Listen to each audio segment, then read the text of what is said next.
qui de fois ont manqué d'appui.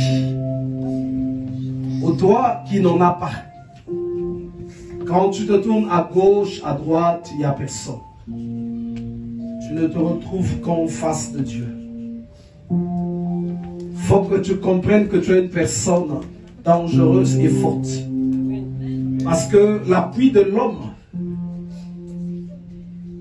a ses limites. Mais celui qui s'appuie sur Dieu ne chancelle pas. Même quand tu vois que les choses deviennent penchées, l'Éternel se souvient que cette personne n'a personne. Voilà pourquoi deux fois dans les Écritures, Dieu nous montre qu'il a marché avec des gens, souvent dans la solitude. Celui qui est seul est fort. Celui qui est seul est fort. Je vais faire une courte prière. Je bénis ces moments, Seigneur. Je bénis la grâce que tu fais en ce lieu. Je prie au nom de Jésus que en ces premiers instants de cette année, que tu nous parles à nous tous. Dans notre faiblesse, dans notre état, nous avons choisi d'être avec toi.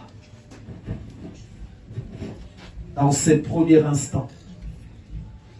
Toi qui peux faire infiniment au-delà de ce que nous demandons et au-delà de ce que nous pensons.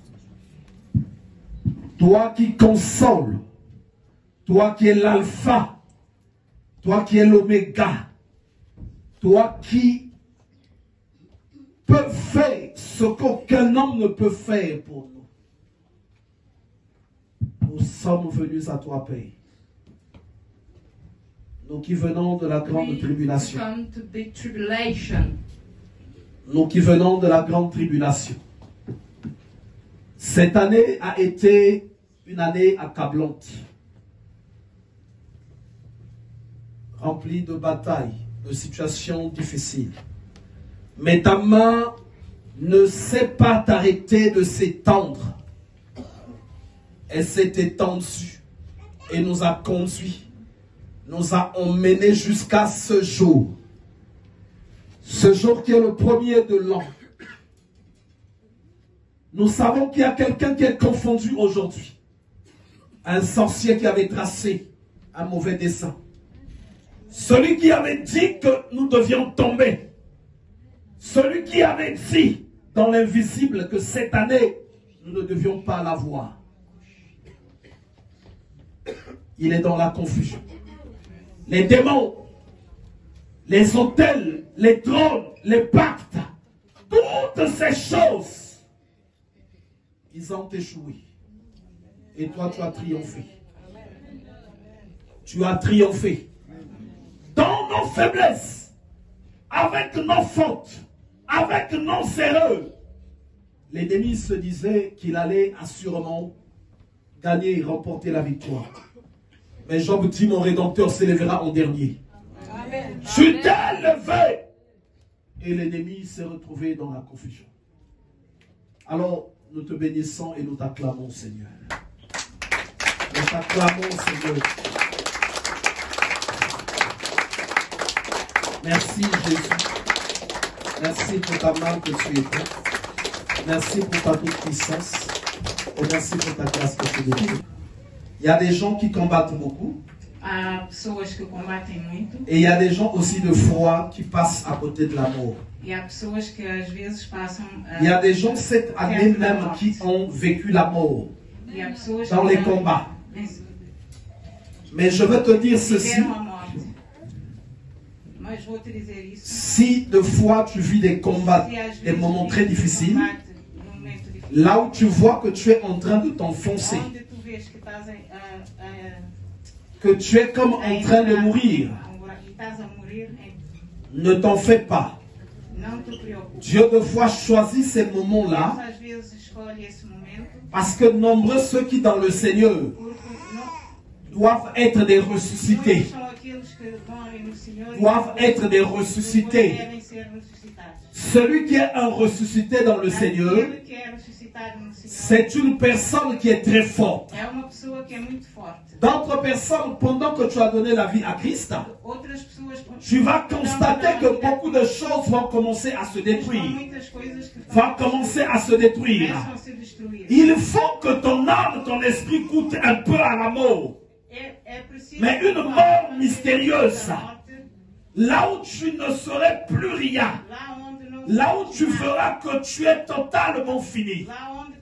Et la puissance de la résurrection descendra, se libérera en toi. Et quand tu sortiras de là, tu seras une personne forte. Parce qu'il y a des esprits. Pendant que tu seras descendu, ces esprits-là diront que tu ne vas plus remonter. Et la puissance de Dieu en toi te remontera. Et après, les démons et les sorciers feront en toi une personne exceptionnelle. Une personne revêtue de puissance de Dieu. Tu les auras vaincus et plus aucun d'eux ne pourra encore tenir tête à toi. Alors il y a des moments là où c'est très difficile pour toi. Ce n'est pas la fin. Si vous demandez ceux qui ont connu des grandes maladies et que Dieu a guéri, ces personnes-là ne connaissent presque plus de maladies. Les démons de maladie ne peuvent plus s'approcher d'eux. Parce qu'ils ont déjà triomphé sur la maladie. Il est écrit ceci, que Christ ressuscité ne meurt plus jamais. Ne meurt plus. Alors il y a des combats que tu traverses. Des fois c'est tellement difficile. Dieu veut montrer aux démons que toi tu es faux. Donc il va libérer sa puissance en toi. Et quand tu auras triomphé, les démons reculeront directement, fuiront devant ta face. Alors, que ton esprit soit tranquille, que ton cœur soit tranquille. La victoire est pour toi. La victoire est pour toi. Les batailles et les situations difficiles que tu traverses, c'est pas pour que ça te conduise à la mort.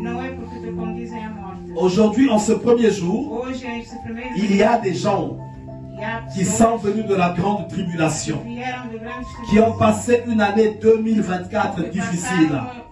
Mais tu es là aujourd'hui. Tu n'es pas mort. Tu as triomphé. La grande tribulation là, tu as vaincu.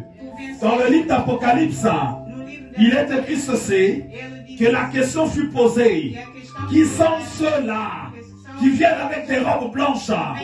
Il est écrit que ce sont ceux qui viennent de la grande tribulation. Nous avons eu des batailles. Nous avons rencontré des moments difficiles. Mais on est là aujourd'hui. Il y a quelqu'un, quelque part, très caché, qui prêtait l'oreille pour voir, pour entendre si tu es mort. Pour entendre si voilà l'accident t'a atteint. Parce qu'ils avaient arrêté que l'année 2024, pour toi c'est fini. Pour toi c'est fini. Mais voilà, tu as vaincu cette année. Et maintenant tu es rentré dans l'année 2025.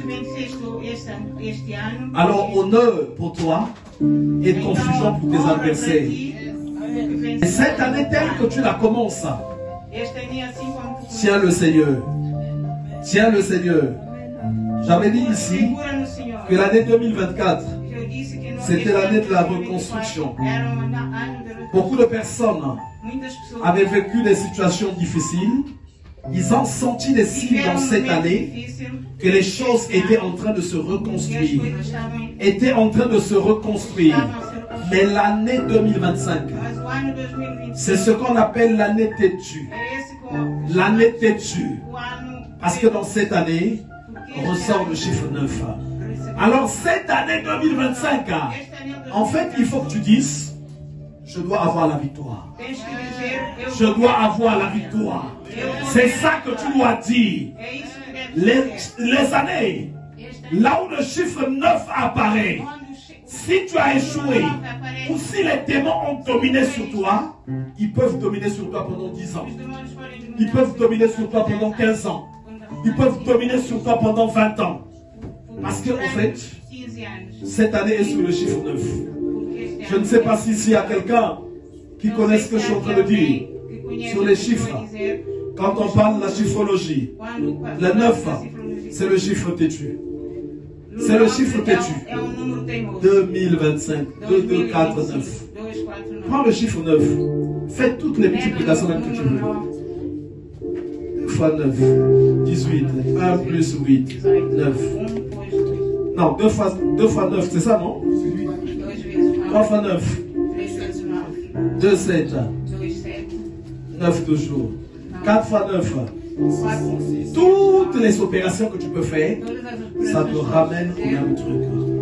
Quelqu'un va me dire ceci, mais qu'est-ce que ça a à voir les chiffres avec les choses de Dieu? La Bible nous déclare, et la nature ne vous enseigne pas. Rentre dans les Écritures, on te parle des chiffres. 40, 21, 3, 10, et chaque chiffre a une signification. Chaque chiffre a une signification. Alors prête seulement attention. Luc au chapitre 5.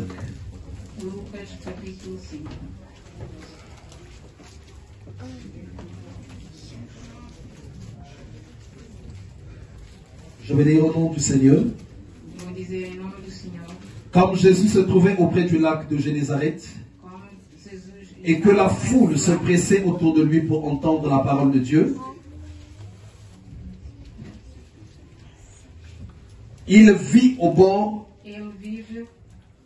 du lac deux barques, d'où les pêcheurs étaient descendus pour laver leurs filets. De ces barques qui étaient à Simon, et il le pria de s'éloigner un peu de terre.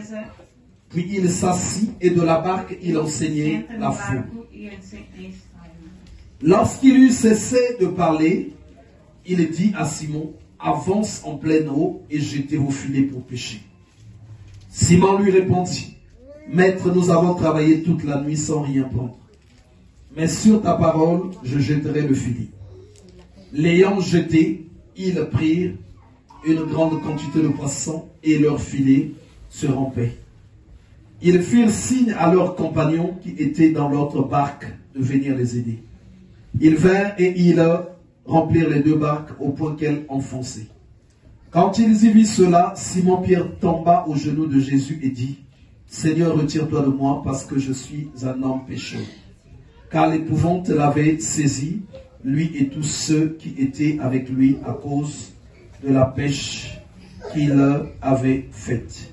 Il en était de même de Jacques et de Jean, fils de Zébédée, les associés de Simon. Alors Jésus dit à Simon, ne crains point, désormais tu seras pêcheur d'hommes.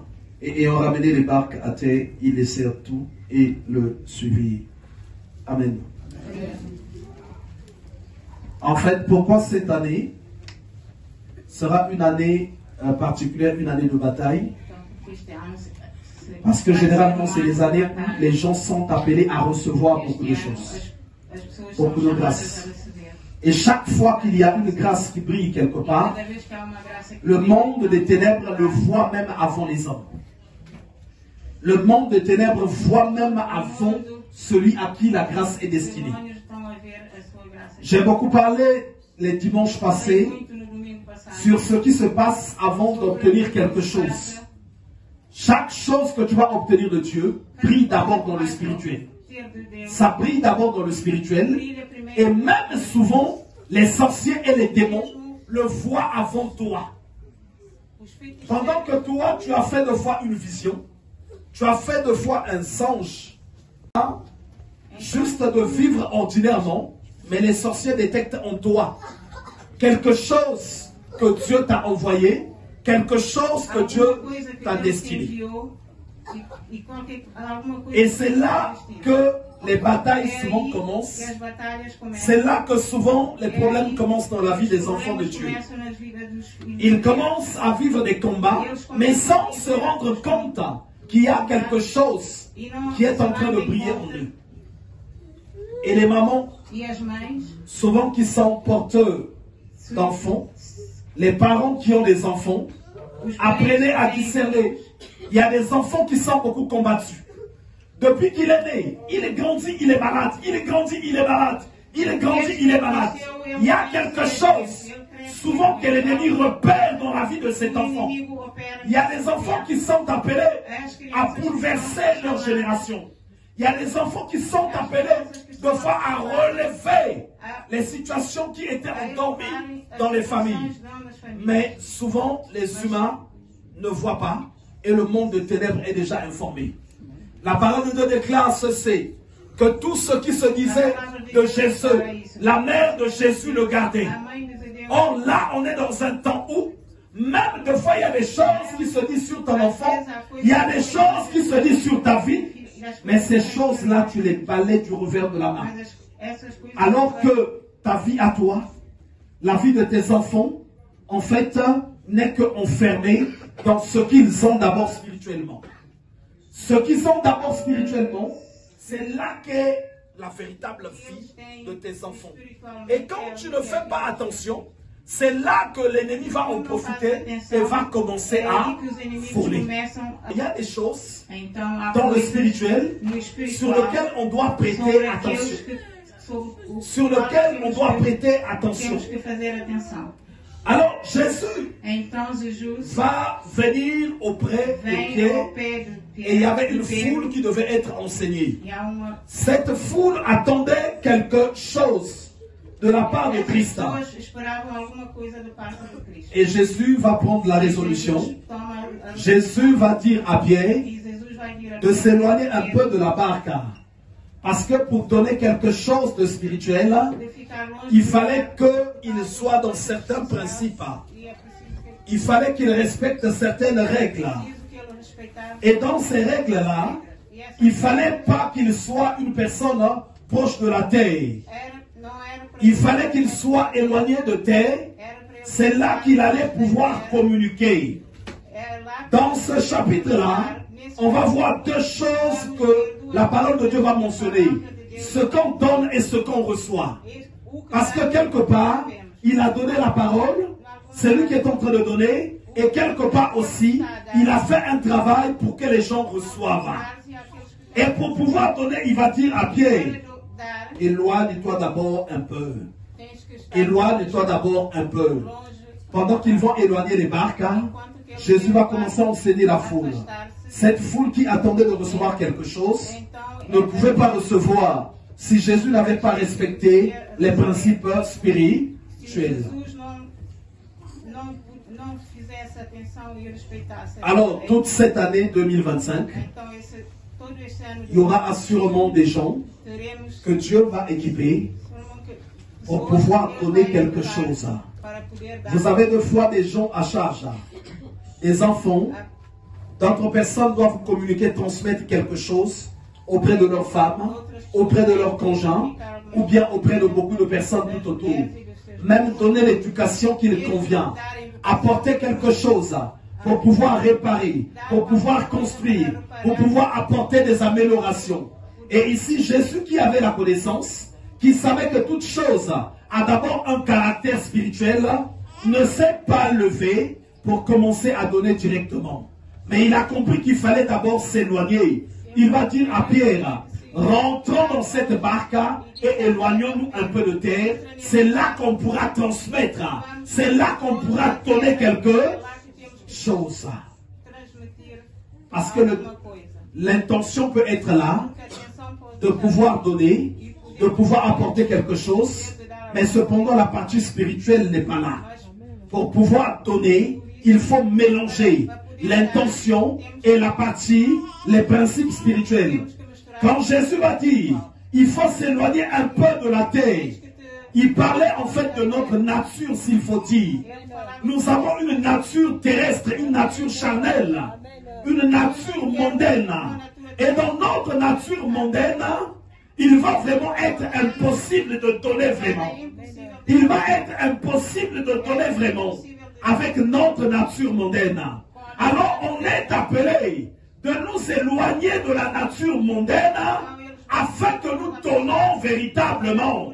Celui qui veut donner véritablement, tu ne peux pas donner avec la nature physique. Vous savez, aujourd'hui les nations, on est dans un temps où on parle de beaucoup d'argent, de beaucoup de milliards, mais ils ne sont pas capables de donner vraiment ce qui va finir les difficultés. Ils ne sont pas capables de donner vraiment ce qui va finir les maladies. Ils ne sont pas capables de donner ce qui va finir les souffrances. Parce que ce qui vient finir les problèmes, on ne peut le donner avec la chair, mais on le donne avec la position de l'esprit. Avec la position de l'esprit. Il y a quelqu'un de foi. Dieu t'a fait grâce qu'à partir de toi, que les gens soient sauvés, qu'à partir de toi, que les gens soient bénis. Il y a aussi quelqu'un. Vous savez, Dieu nous bénit souvent en mettant des gens à côté de nous. Dieu peut te donner de foi un mari, une femme, des enfants ou des personnes qui sont autour de toi. Le conseil que tu vas donner, tant qu'il va être charnel, ce conseil-là n'aura pas de l'effet. Ce conseil-là ne changera pas vraiment. Ce conseil-là ne transformera pas vraiment. Mais tu vas rentrer après dans les plaintes. Tu vas commencer à ignorer que ceux qui sont à côté de toi, quelque part, c'est une bénédiction pour toi. Mais si tu rentres dans une dimension spirituelle, c'est là que tu vas commencer à apporter ce que tu peux véritablement apporter. C'est là que tu apporteras suivant la grâce. Alors voilà pourquoi Jésus va dire à Pierre, éloigne-toi un peu. Éloigne-toi un peu. Éloigne-toi un peu. On est dans une nouvelle année et Dieu va mettre dans la vie des gens. Même deux fois dans le lieu où tu travailles, Dieu va libérer quelque chose en toi pour que tu connaisses une promotion. Vous savez, moi je crois qu'il n'y a pas plus pleureux que le peuple de Dieu.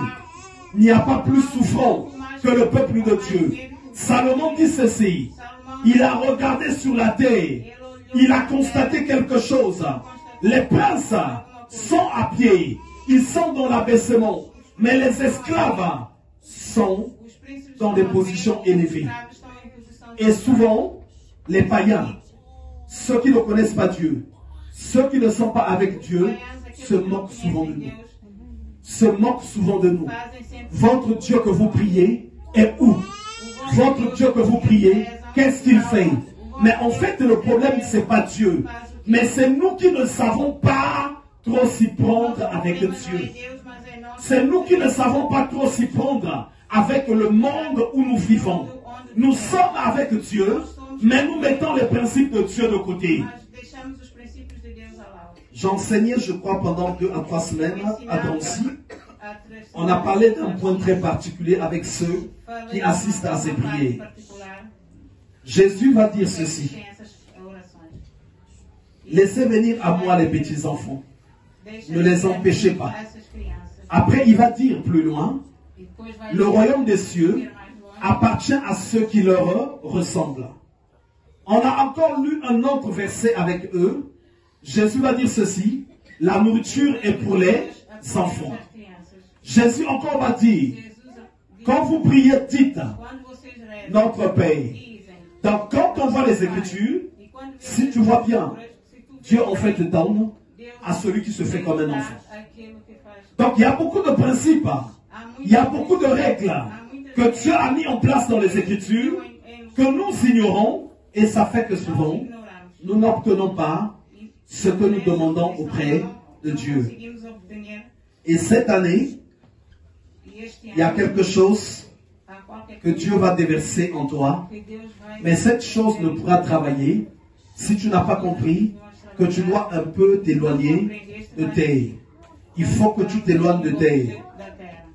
Je lisais une fois dans le livre d'Ésaïe, et pour ceux qui lisent le livre des Exode, Nombre, Deutéronome, vous allez voir que la parole de Dieu va dire ceci. Le peuple s'assit pour manger et pour boire dans le désert, et l'exterminateur va les faire périr. Un peuple qui s'était assis pour faire la fête. Et souvent, il y a des enfants de Dieu, pendant que tu attends de recevoir quelque chose de Dieu, pendant que tu dois faire un travail pour Dieu, mais ton esprit est encore tellement attaché à la chair qu'il y a des choses que tu ignores. La vie, par exemple, des fêtes. La vie mondaine. Il y a une grande adoration diabolique dedans et qui affaiblit. Ça affaiblit l'esprit. Ça affaiblit l'âme. Et pendant que tu vas batailler, tu vas chercher à obtenir ce que tu devais obtenir, cela te devient impossible. Parce que quelque part, ton esprit et ton âme est tellement en train de se souiller. Le livre d'Ésaïe dit ceci. Et soudain mon peuple perdra sa noblesse. On nous dit parce que simplement, ce peuple-là s'est assis, en train de manger, en train de faire la fête. Vous avez lu dans le livre de Job, chaque fois que les enfants de Job faisaient la fête, Job était obligé de prier, d'implorer le pardon. Parce que dans la fête, sans qu'on se rende compte, il y a une adoration diabolique dedans. Il n'y a pas une fête sans qu'il y ait une adoration diabolique. Toutes les fêtes, sauf quand c'est une fête qui va peut-être élever le Seigneur. Écoutez la musique. Vous allez voir. Écoutez la musique. La musique est très compliquée. Pendant qu'on grandissait, il y a beaucoup de choses qu'on entendait dans les chansons. Il y a des gens qui ont par exemple connu cette chanson, ont chanté les Débramazou. C'est une maison de magie. Il y a des chants où on a chanté Tokolanda Daniel. C'est les portes des cimetières. Donc il y a beaucoup de chants. Quand vous êtes en train de danser sur ça, vous êtes en train de faire un culte au monde des ténèbres. Et l'ennemi en profite par là pour vous ravir certaines choses. Et c'est là où le Seigneur va dire, je vais enseigner, mais pour que je donne, il faut que je me retire un peu de terre. Alors, il y a quelque chose que tu vas donner. Quelque chose que tu vas donner cette année. Tu dois donner de l'éducation. Tu dois donner quelque chose. Tu dois même de fois donner de l'argent pour aller marier. Mais tu connais où est-ce que tu es en train de partir. Donc, nombreux sont les actes qui vont être posés. Là où on va donner quelque chose, il faut que tu apprennes à donner. Il faut que tu apprennes à donner. Et Jésus, pour donner, va prendre la résolution de se retirer un peu de terre. Et c'est une recommandation. Voilà pourquoi dans le livre d'Habakkuk, il est écrit, j'étais à mon poste, je me tenais sur la tour pour voir ce que l'Éternel répondrait. Donc il se tenait sur la tour, ça veut dire qu'il était dans une position élevée. Il était dans une position là où il avait mis la chair de côté. Tu vas voir quelqu'un qui triomphe. Tu vas voir quelqu'un qui réussit.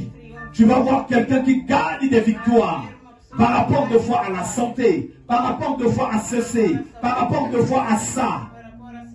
Même dans la marche chrétienne, le salut est gratuit.